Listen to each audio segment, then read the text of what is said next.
Deuxième quart du 9e hizb. Adorez Dieu sans rien lui associer.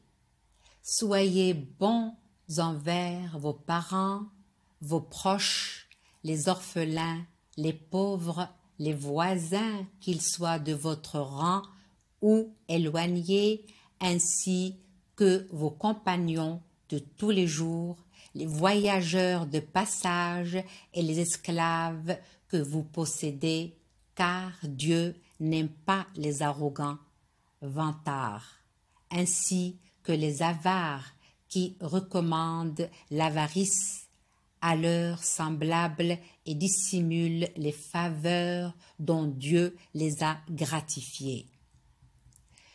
Nous réservons un châtiment ignominieux aux impies, qui ne font l'aumône que par ostentation, alors qu'ils ne croient ni en Dieu ni au jugement dernier. En réalité, celui qui a Satan pour acolyte ne peut avoir qu'un méchant compagnon. Que perdraient-ils à croire en Dieu et au jugement dernier, à donner en aumône une partie des biens que Dieu leur a prodigués? Dieu les connaît si bien. En vérité, Dieu ne saurait léser personne, pas même du poids d'un atome. Et s'il s'agit d'une bonne action, il en multiplie la valeur et lui attribue une récompense au-delà de toute limite. Qu'adviendra-t-il des négateurs lorsque, de chaque communauté, nous amènerons un témoin à charge et que nous t'amènerons toi-même pour témoigner contre eux? Ce jour-là, ceux qui auront été incrédules et qui auront désobéi aux prophètes souhaiteront être engloutis par la terre, sachant qu'ils ne pourront ni dissimuler à Dieu. Ô vous qui croyez, ne faites pas la salate lorsque vous êtes ivres. Attendez que vous ayez retrouvé votre lucidité, ne la faites pas non plus lorsque vous êtes en état d'impureté.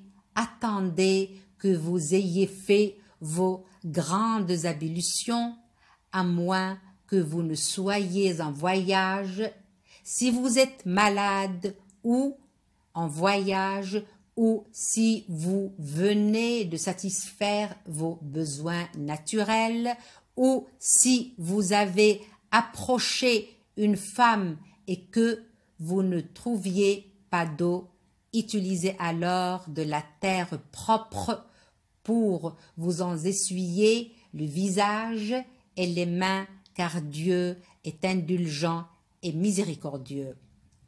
Ne vois-tu pas comment ceux qui ont reçu une partie du livre ne font que courir après l'erreur, en souhaitant tant vous y précipiter à votre tour? C'est Dieu qui connaît le mieux vos vrais ennemis, car Dieu est votre meilleur maître et votre allié le plus sûr.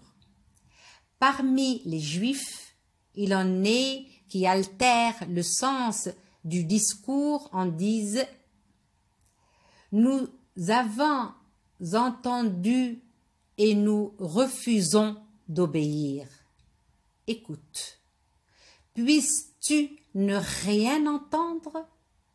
Et ils ajoutent « Aie des égards pour nous » en employant le terme équivoque « Raïna » avec l'intention de dénigrer la religion.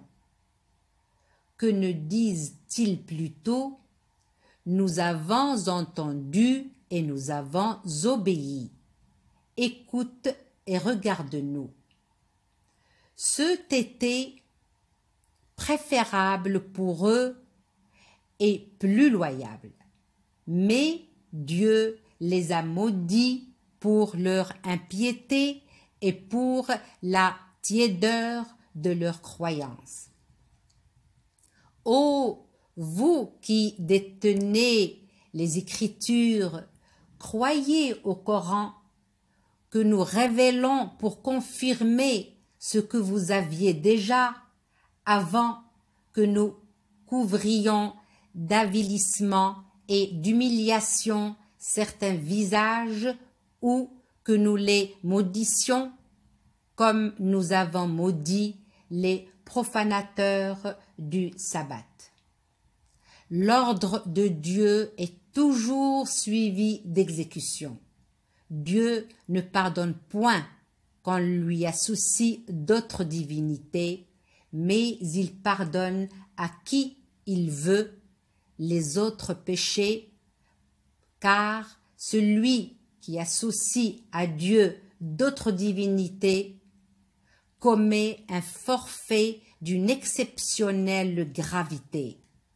As-tu remarqué comment ces gens-là s'attribuent des vertus de leur propre autorité, alors que c'est Dieu qui en octroie à qui il veut, sans jamais léser personne, même pas de la moindre brindille.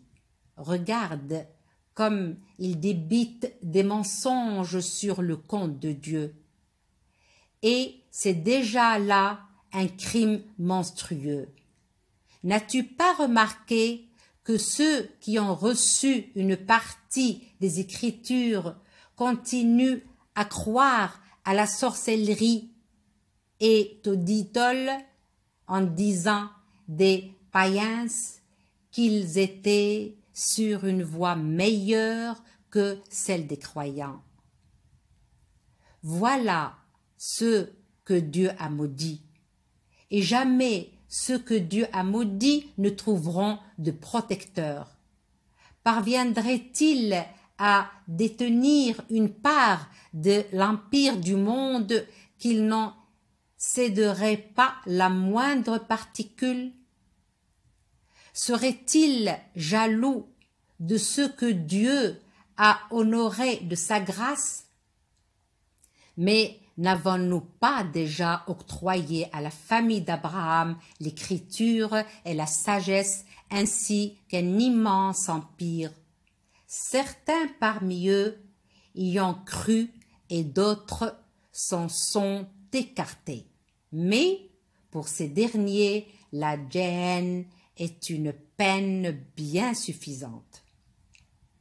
En vérité, ceux qui auront renié nos signes, nous les précipiterons dans l'enfer et chaque fois que leur peau aura été consumée, nous leur en donnerons une autre en échange afin qu'ils savourent toute l'horreur de leur supplice, car Dieu est puissant et sage.